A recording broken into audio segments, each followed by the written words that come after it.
Hello मित्रों, नमस्कार, good evening. स्वागत आप सभी का हमारे यूट्यूब चैनल यूपीएससी वाला एस्पिरेंट में। आज हम बात करने वाले हैं यहाँ पर शिक्षा जगत की सबसे बड़ी अपडेट के बारे में। आप सभी को मैं अवगत करा देता हूँ यहाँ पर कि जो भी पूरे दिन की जो यहाँ पर एजुकेशन यानी कि शिक्षा को लेकर जो भी न्यूज़ है वो पूरी की पूरी अपडेट, चाहे कोई भी भर्ती हो, चाहे किसी भी प्रकार की यहाँ पर शिक्षा से रिलेटेड जो भी न्यूज़ है, पूरी जानकारी आज इस वीडियो में मिलने वाली है। ज़्यादा वीडियो बड़ा लंबा नहीं होगा, 10 मिनट के वीडियो में पूरी जानकारी आपको मैं ओवरव्यू के द्वारा बता दूंगा कि आज के पेपर में और आज के न्यूज़ में एजुकेशन को लेकर कौन कौन सी न्यूज़ आई हुई है। बात करते हैं सबसे पहले यहाँ पर बड़ी न्यूज़ है, कर्मचारी चयन बोर्ड 19 फरवरी को प्रदेश में 3 शहरों में आयोजित की गई थी परीक्षा, लेकिन अभी भी जो CHO का जो पेपर किया गया था, ठीक है, CHO यानी कि CHO के जो परिणाम जो पेपर हुआ था उसका अभी तक कोई परिणाम जारी नहीं किया गया है, तो उसका परिणाम अटका हुआ पड़ा है। तो पेपर लीक हुआ था, उसकी वजह से चयन बोर्ड असमंजस में है और 8 महीने हो गए और अभी तक CMHO का परिणाम जारी नहीं किया गया है। उसमें लगभग आप सभी को मालूम है कि 81,000 ने दी थी परीक्षा, ठीक है, 92,000 फॉर्म भरे गए थे, उसमें से 81,000 ने परीक्षा दी थी और उनका अभी तक परिणाम जारी नहीं किया गया है, ठीक है। उसके बाद सेकंड न्यूज़ है, RS 2021 के जो छठे जो इंटरव्यू का है वो शेड्यूल जारी कर दिया गया था, उसके बाद इनको लेटर भी मिल गया है। तो RS में 2021 का जो इंटरव्यू लेटर जारी कर दिया गया है, छठा चरण शुरू हो चुका है, ठीक है। उसके बाद बात करते हैं यहाँ पर 12 जो पैरामेडिकल कोर्सेज हैं उनके जो प्रवेश प्रक्रिया शुरू हो चुकी हैं और 31 तक आवेदन है। अब 12 पैरामेडिकल भर्तियाँ कौन कौन सी हैं या कोर्सेज कौन कौन से हैं, उसका 31 अक्टूबर तक आप लास्ट आवेदन कर सकते हैं। इसमें आप सभी को देख सकते हैं यहाँ पर 12 जो पैरामेडिकल कोर्सेज हैं उसमें कौन कौन से यहाँ पर कोर्सेज शामिल है, जिसमें diploma in medical lab technology, blood bank, cath lab technology, dialysis, ECG, EG, इसके बाद EGG technology, emergency and trauma care, endoscopy technology, operation theatre technology, ophthalmic technology, orthopaedics व रेडिएशन टेक्नोलॉजी कोर्स शामिल है, ठीक है। तो इनकी जो लास्ट डेट आप सभी को मालूम है 31 लास्ट तारीख है 31 अक्टूबर, ठीक है। तो आप इससे पहले पहले आवेदन कर सकते हैं। उसके बाद बात करते हैं यहाँ पर बाबा रामदेव निःशुल्क कोचिंग सेंटर की स्थापना की गई है, जिनका 16 अक्टूबर को यहाँ पर आप सभी को अलग अलग संस्थानों में, अलग अलग एरिया में, यहाँ पर अलग अलग जगह पर इनकी जो कोचिंग सेंटर खोले गए हैं जहाँ पर निःशुल्क आपको यहाँ पर शिक्षा दी जाएगी, ठीक है। बाबा रामदेव निःशुल्क कोचिंग सेंटर की स्थापना 16 अक्टूबर को, ठीक है, 16 अक्टूबर को होने वाली है। देख सकते हैं कौन कौन से एरिया में यहाँ पर क्षेत्र में ओपन होने वाले हैं। तो अभी 10 जगह लगेगी सेंटर, देख सकते हैं, मसूरिया, प्रताप नगर, शास्त्री नगर, शोभावतों की ढाणी, सोपासनी शिक्षक colony, Sopasani housing board, Sursagar, Kaliberi, Pawta और मंडोर, यानी जोधपुर में इन जगहों पर यहाँ पर काफ़ी जगहों पर यहाँ पर ये जो 16 अक्टूबर को यहाँ पर जो बाबा रामदेव नाम के निःशुल्क कोचिंग सेंटर खोले जाएंगे, जहाँ पर शिक्षा जगत को यहाँ पर शिक्षा को बढ़ावा दिया जाएगा, ठीक है।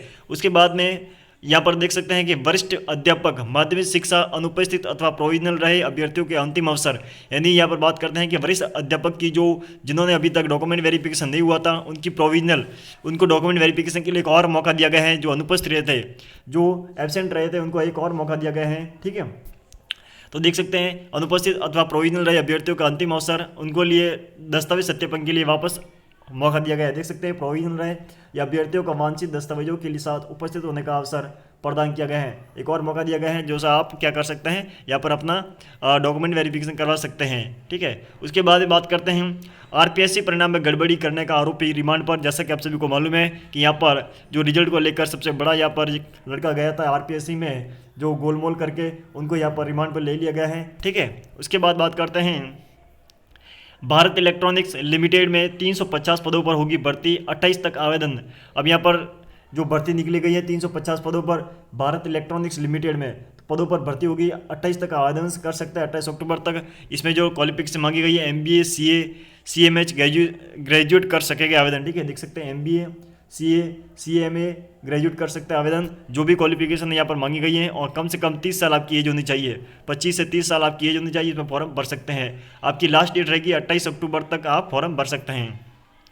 उसके बाद सरकारी स्कूलों में अब कक्षा 1 से कंप्यूटर शिक्षा, तीसरी से AI साइबर सिक्योरिटी भी पढ़ाएंगे। ये आप सभी को मालूम है, बड़ी एक यहाँ पर जानकारी है, जहाँ पर सरकारी स्कूल में अब कक्षा 1 से कंप्यूटर शिक्षा और तीसरी से AI यानी कि आर्टिफिशियल इंटेलिजेंस और साइबर सिक्योरिटी में पढ़ाया जाएगा, ताकि जो अभी हो रहे फ्रॉड उससे बचा जा सके, ठीक है। उसका पूरा शेड्यूल किस प्रकार से होगा यहाँ पर देख सकते हैं। कक्षा 1 में बच्चों को अलग अलग प्रकार की मशीन के बारे में बताया जाएगा। उसके बाद में कंप्यूटर का फंडामेंटल शामिल किया जाएगा। माउस, कीबोर्ड, सीपीयू, कंप्यूटर के पार्ट्स पढ़ाए जाएंगे। कक्षा सेकंड में आपको इसमें कंप्यूटर की यूनिट पढ़ोगी, कंप्यूटर का उपयोग, माउस, कीबोर्ड, कंप्यूटर की स्टोरेज कैसा होगी, कीबोर्ड क्या है, कि फंक्शनल क्या है, एसएमएस वर्ड, ठीक है, एमएस वर्ड, पेंट बर्स, ये सब सिखाया जाएगा। कक्षा 3 में आपको कंप्यूटर की जो इनपुट और आउटपुट डिवाइस है उनके बारे में जानकारी दी जाएगी। उनके साथ आर्टिफिशियल इंटेलिजेंस की पढ़ाई शुरू हो जाएगी। कक्षा 4 में आपको क्या किया जाएगा, हार्डवेयर सॉफ्टवेयर के बारे में जानकारी दी जाएगी। कक्षा 5 में आपको एमएस वर्ड और एमएस एक्सेल सिखाया जाएगा। उसके बाद में कक्षा 6 में आपको कंप्यूटर लैंग्वेज का परिचय करवाया जाएगा, पाइथन लैंग्वेज का, इंटरनेट का। कक्षा 7 में आपको नंबर सिस्टम प्रोग्रामिंग समझाई जाएगी। और कक्षा 8 में आपको कंप्यूटर वायरस और कंप्यूटर क्लाउडिंग क्या होता है उसके बारे में आपको समझाया जाएगा। तो ये जो टेक्नोलॉजी आपको यहाँ पर होने वाली है, सरकारी स्कूलों में भी शुरू होने वाली है, ठीक है। उसके बाद बात करते हैं यहाँ पर, पहले जो शिक्षक भर्ती हुई थी उसमें देरी, अब आचार संहिता लगने से कई अभ्यर्थियों को यहाँ पर पोस्टिंग नहीं मिली है, या फिर काफ़ी लोगों को शिक्षक भर्ती का जब परिणाम तो जारी कर दिया गया है, लेकिन काफ़ी को यहाँ पर आचार संहिता से पहले ही पोस्टिंग मिल चुकी है, और काफ़ी अभ्यर्थियों को अभी तक किसी प्रकार की कोई पोस्टिंग नहीं मिली है, उसके बारे में जानकारी दी है, ठीक है। उसके बाद शिक्षकों की ज्वाइनिंग करने और न करने वालों की मांगी रिपोर्ट, इसमें रिपोर्ट मांगी गई है यहाँ पर किसके द्वारा, तो यहाँ पर बीकानेर के जो माध्यमिक शिक्षा जो निदेशालय है उसने रिपोर्ट मांगी है कि किन किन को यहाँ पर ज्वाइनिंग, शिक्षकों को ज्वाइनिंग मिली है, किन को नहीं मिली है, उनकी पूरी रिपोर्ट मांगी गई है। क्योंकि 19,000 जो लेवल देख सकते हैं यहाँ पर, 19,000 लेवल 1 के 19,000 और लेवल 2 के 21,000 अभ्यर्थी जो चयनित हुई है, उन सब में से किसको पोस्टिंग मिली है, किसको नहीं मिली है, उसकी पूरी जानकारी यहाँ पर वापस जो माध्यमिक शिक्षा निदेशालय है उन्होंने मांगी गई है रिपोर्ट, ठीक है। उसके बाद बात करते हैं यहाँ पर वरिष्ठ अध्यापक हिंदी के जो अनुपस्थित रहे उनको काउंसलिंग के लिए 16 तारीख को बुलाया गया है। वरिष्ठ अध्यापक हिंदी के अनुपस्थित अभ्यर्थियों को एब्सेंट रहे उनको 16 तारीख को वापस काउंसलिंग के लिए बुलाया गया है जो एब्सेंट रहे थे। उसके बाद में ओमार सीट की प्रति मिल सकेगी, अभ्यर्थी को सीटेट का जो एग्जाम होगा उसमें ओमार सीट की प्रति मिलेगी, जो फोटोकॉपी सभी को मिलती है उसमें, अब वो ओमार सीट की आपको ब्लैंक कार्बन कॉपी आपको मिल जाएगी। उसके बाद यहाँ पर एक और बड़ी बात है कि जो बीएससी आयुर्वेद नर्सिंग कॉलेजों में होगा प्रवेश शुरू हो चुका है, उसमें diploma in Ayush nursing and pharmacy की रिकाउंसलिंग आज से शुरू हो चुकी है, ठीक है। जो भी फार्मेसी पैरामेडिकल से रिलेटेड है तो ये न्यूज़ आराम से पढ़ लेना। पहले दिन आयुर्वेद नर्सिंग के अभ्यर्थियों ही की काउंसलिंग शुरू हो चुकी है।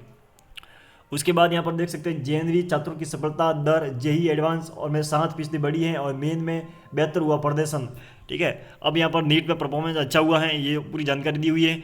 इसके बाद एक जानकारी यहाँ पर यह है, आचार संहिता से 225 नायब तहसीलदारों की भर्ती अटकी हुई है। कितनी, आचार संहिता के कारण 225 जो नायब तहसीलदार हैं उनकी जो भर्ती अटक चुकी है, किसके कारण, आचार संहिता के कारण। बाकी मैंने बता दिया है कि छठे यहाँ पर चरण के अभ्यर्थियों के जो RS 2021 के यहाँ पर इंटरव्यू लेटर जारी कर दिए गए हैं, ठीक है। उसके बाद में एक और यहाँ पर जो है कि ये देख सकते हैं, ये असिस्टेंट प्रोफेसर भर्ती के कुछ अभ्यर्थी आयोग पहुंच चुके हैं, वो क्या जानकारी है उसके बारे में देख सकते हैं। 96 अभ्यर्थियों की कॉल किया था कि जो अभ्यर्थी पहुंचे उन्होंने आयोग अधिकारियों के समक्ष अपने दस्तावेज प्रस्तुत कर दिए गए हैं। इस कारण राजस्थान लोक सेवा आयोग में मंगलवार में असिस्टेंट प्रोफेसर भर्ती 2023 में के लिए 4 व इससे अधिक आवेदन करने वाले कुछ अभ्यर्थी पहुंचे हैं, जो ने कम से कम 3 से 4 बार आवेदन कर चुके थे। उन अभ्यर्थियों ने अब क्या करें, असिस्टेंट प्रोफेसर के लिए यहाँ पर वो RPSC पहुँच गए हैं। जो भी होगी अगली न्यूज़ में आपको पूरा क्लियर हो जाएगा। उसके बाद में यहाँ पर वरिष्ठ अध्यापक संस्कृत का जो रिजल्ट जारी कर दिया गया है, परिणाम जारी कर दिया गया है, RPSC का परिणाम जारी कर दिया गया है। वरिष्ठ अध्यापक संस्कृत की यहाँ पर 1783 अभ्यर्थियों का यहाँ पर सफल हुए हैं, उनका पूरा परिणाम जारी कर दिया गया है। उसके बाद में हिंदी अंग्रेजी में होगी ANMS, हिंदी और अंग्रेजी दोनों में होगी यानी कि हिंदी और अंग्रेजी दोनों में होने वाली है ANMS परीक्षा, ठीक है। जिसका मतलब हो जाएगा नेशनल मीन्स मेरिट स्कॉलरशिप परीक्षा, जो पहले हिंदी में होती थी, सॉरी अंग्रेजी में होती थी, अभी हिंदी और अंग्रेजी दोनों में होने वाली है। 12 अक्टूबर निर्धारित रही है उसकी तिथि, अंतिम तिथि आपकी 12 अक्टूबर है, आवेदन कर सकते हैं। उसके बाद में आपका जो एग्जाम कराया जाएगा, ठीक है। तो जिसे बढ़ाकर पहले जो 5 अक्टूबर थी उसको 12 अक्टूबर कर दी गई है, ठीक है। उसके बाद में राजस्थान जो राजस्व सेवा है कर्मचारियों का कैडर रिव्यू 895 पद बढ़ाए गए हैं, इतने ही घटाए गए हैं। कितने पद बढ़ाए गए हैं, क्या घटाए गए, उसके बारे में बात करते हैं। यहाँ पर देख सकते हैं, जो सबसे पहले राजस्व कर्मचारियों के 18,686 पदों के लिए तहसीलदार के पद 807 हैं, नायब तहसीलदार के 1238 हैं, भू लेख निरीक्षक के 5,010 और पटवारी के 11,636 पद हो गए हैं बढ़ने के बाद, ठीक है। उसके बाद यहाँ पर बात करते हैं यहाँ पर कितने पद बढ़ाए गए हैं, उसकी यहाँ पर जानकारी दी गई है, देख सकते हैं। यह है तहसीलदार के 37 पद और यहाँ नायब तहसीलदार के कुल 1238 पद हो चुके हैं, जिसमें अब बढ़ाए गए पद हैं 106 पद नायब तहसीलदार के बढ़ाए गए हैं और तहसीलदार के 37 पद बढ़ाए गए हैं। यहाँ पर टोटल पद है 807 हो चुके हैं, इसके हो चुके हैं 1238। उसके बाद में बोर्ड को फिलहाल नहीं देके बढ़ेंगे निदेशालय में 288.9551 करोड़, ठीक है, क्योंकि अब यहाँ आचार संहिता लग चुकी है। आचार संहिता लगने से यहाँ पर टैबलेट से वंचित हो चुके हैं, तो बोर्ड को फिलहाल नहीं देने पड़ेंगे निदेशालय को 288.951 करोड़ रुपए। इतना का जो करोड़ रुपए देने थे वो बच गए हैं, क्योंकि अब यहाँ पर आचार संहिता में किसी को टैबलेट नहीं दिया जाएगा। 1.21 यानी कि 1.21 लाख प्रतिभाशाली स्टूडेंट को कर दिया गया है टैबलेट से वंचित। टैबलेट नहीं दिया जाएगा क्योंकि आचार संहिता लग चुकी है, ठीक है। उसके बाद यहाँ पर बात करते हैं, आचार संहिता से पहले हो गए थे नियुक्ति के आदेश और संस्था प्रधानों की अटकाई ज्वाइनिंग प्रक्रिया। यानी कहने का मतलब आचार संहिता से पहले ही नियुक्ति का आदेश जारी कर दिया गया था, लेकिन फिर भी यहाँ पर संस्था प्रधान ने ज्वाइनिंग प्रक्रिया को अटका दिया गया है, ठीक है। ये शिक्षा जो फिलहाल यहाँ पर जो बड़ी जो नियुक्ति है, ये जो नियुक्ति की जो बात है वो व्याख्याता राजनीतिक विज्ञान यानी कि जो पॉलिटिकल साइंस हैं उन अभ्यर्थियों को बारे में कहा गया है कि जो चयनित हो चुके थे उनकी ज्वाइनिंग का आदेश जारी कर दिया गया था पहले ही आचार संहिता से पहले, फिर भी उनको ज्वाइनिंग नहीं दी गई है, उनकी ज्वाइनिंग अटक चुकी है। ये पॉलिटिकल साइंस के बारे में बात कर रहे हैं। उसके बाद में कनिष्ठ लेखाकार भर्ती में 15 गुना सूची जारी की गई है।